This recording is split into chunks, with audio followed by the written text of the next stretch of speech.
Alright guys, got to do a wee recording here of this. Tried streaming it earlier but it wouldn't work. Got to upload it to YouTube, hopefully it'll work better.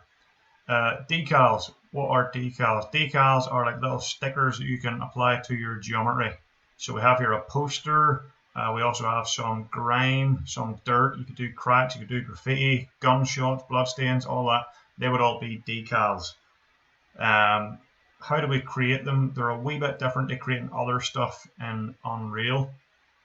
If you go onto Canvas, you will see the resources are there. There's a little exercise called decals in your 3D environments. For anyone else watching this that's not on my course, my game development course, you can watch along. Unfortunately, we'll use the resources. Okay, what do we do? How do we make these? We want to search in our modes and replacement editor. In our list here, if you go into visual effects, down at the very bottom, you'll have a deferred decal actor.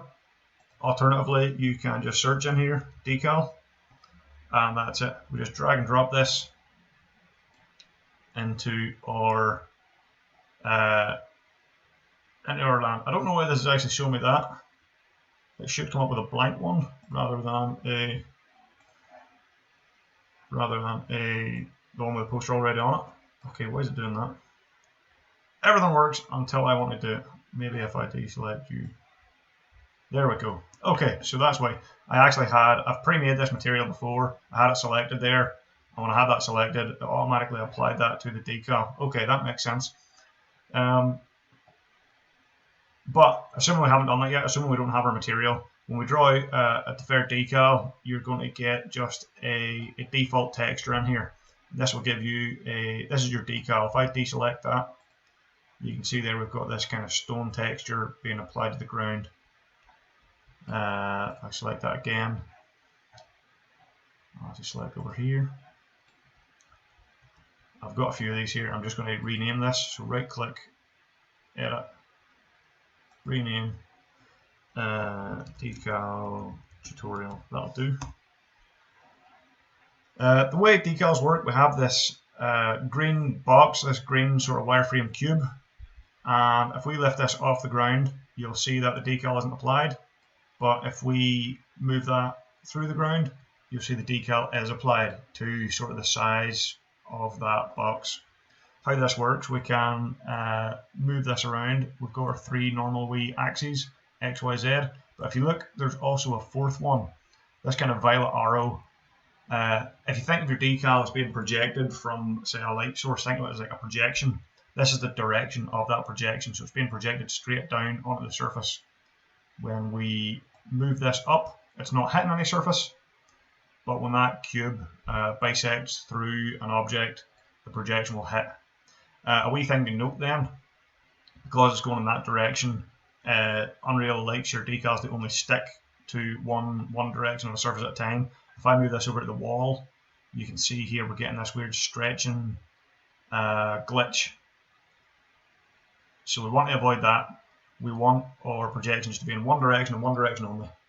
So how do we change this to our poster? Very, very easy. We're just going to make a new material. So I'm right clicking down here, choosing material, and I want to use decent naming conventions, so I will call this M Decal Poster Tutorial. That'll do. And I will save that. And now I will open.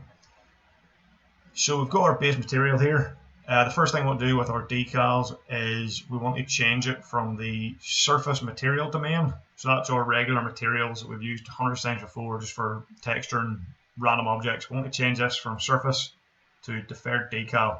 We're creating a deferred decal object, so we're going to give it deferred decal material. We've got a wee error message here.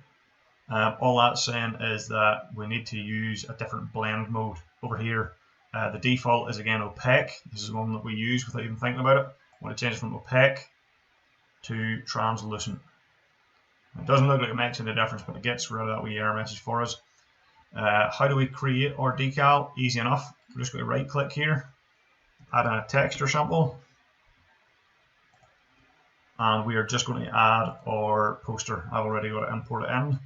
it is a PNG file, and that'll be important. I didn't need to drag just like that. It's a PNG, that'll be important for a reason here. You can see on our little preview it has kind of a white sides to it. Obviously all our textures have to be square, but the poster itself is not square, it is a rectangle. So proportions aren't quite correct, that's giving us those white bars at the side. By default, actually I'll just show you. So what I want to do just with this, I'm just going to take the output pin and plug it into base color. If I was to save this now, that gives me my basic decal actor. And I'll take a little second to save here. While that's saving, let me just move some stuff over.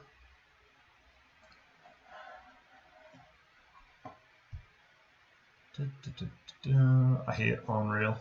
I hate saving on Unreal. I hate using Unreal. It takes forever. I'm watching the size of this video tick up. Okay, there we go. If I was to minimize this now, all I have to do in my decal actor is, with it selected, look in my details panel. We see decal material. Currently it's set to none, so that's given us this default. If I take the one I just made, my decal poster tutorial, and drag it in there, you'll see that we get our poster appearing. Now it's got kind of a washed out appearance. That's just because we've got it selected. If I deselect it, it appears correct. Select you again. But we want to get rid of these white borders. You can see on the one on the wall here, it doesn't have the white borders. How do we get rid of that? Well, the key is this source image is a PNG file. So if I go back to my materials here, PNG files have transparency built into them. Most images will at least have a red, a green, and a blue channel, but our PNG also has what's called an alpha channel, and alpha controls transparency. So on the original PNG, these white strips are actually areas of transparency, but it's just that Unreal hasn't recognized that quite yet. So all I have to do to get that transparency back in is take this alpha channel and plug it into my opacity slot. That's all I have to do, and just save that material again. JPEG files, your other kind of most common image file, they don't have transparency. If you were to use a JPEG file for one of your textures, which I don't recommend because they're not great quality anyway, but if you were to use a JPEG file, you would have to create a separate opacity map, a black and white opacity map, bring it in as a separate texture sample and plug that into the opacity slot instead. PNG, a little bit more efficient, packs it all into the one, and we can get all that information from the one texture sample, so nice simpler material. But I've saved that now, and if we go back, you can see that has got rid of those white stripes at the side. And that's basically our poster made. As I said before, if we move it to the side, it's going to stretch it and make it look wrong. So we want to rotate this now and put it onto the wall. So easy enough, I just need to go to my transform on the decal, and I'm going to rotate this by 90 degrees, and also 90 degrees vertically. Let me see, has this got correct?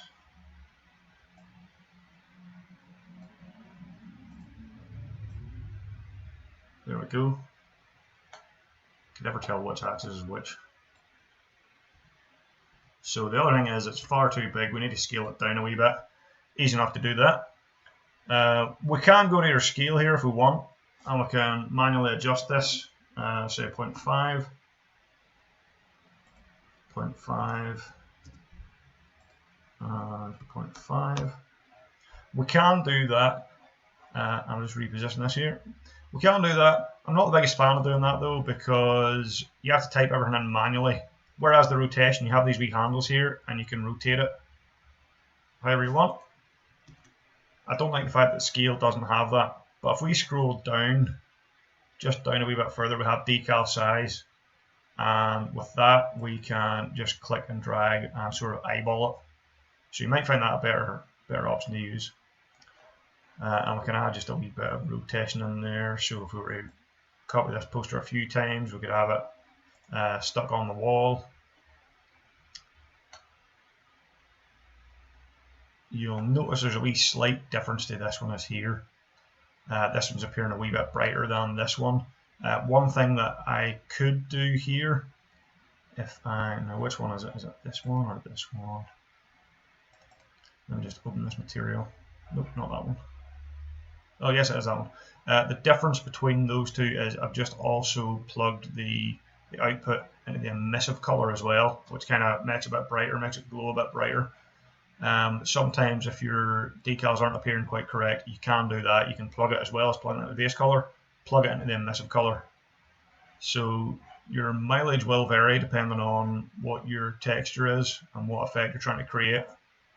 But if it's appearing too dark, you can brighten it up by plugging it into the emissive color. That's pretty much it. The only other thing I'll say is that we're not limited just to the base color. If we look at the grime texture here, you can see we've got a normal applied to that. It's giving that a little bit of color data, or a little bit of shadow data, sorry. Where do I have that material? Let me open that for you. Grime, there we are. This is very, very similar. We've just got our base texture, base PNG file going into the base color. The alpha slot is going into the opacity. The only difference is I do have a normal map for this. If I select it, you can see there we have a normal map, and it's just plugging into the normal slot. So if you're wanting to do, say, thick gore, thick blood, thick paint, whatever it happens to be, you can do that, and you can even apply your roughness or your metallic if needs be. So this doesn't need to be grime. This could be rust. This could be like the hull of a ship, and we've got a rust area. So we could have like a metallic hull, and then the decal itself has got a less metallic value or a higher roughness value. So very, very useful. The really useful thing about these is if we're doing video games, we tend to use modular pieces. So if we have a building, we use the same kind of piece of wall over and over again. This allows us to add a wee bit of variation to those modular pieces and give a wee bit of uniqueness. Alternatively, it can be used to take a fresh, pristine looking building or a fresh, pristine object and make it look worn down, make it look tired or damaged or whatever. The other uses, I think I said already at the start, adding blood splatters, adding bullet holes. So if you're a first person shooter and you're shooting the wall, you can apply a decal at the point of impact for the bullet and stuff like that. So really, really useful wee tool. All manner of uses, both for gameplay and just for environment design. So give it a go. There's plenty more to that. I'm sure we could add more to that, but that will do as a basic tutorial for now. Thank you very much for watching. Hope that helped.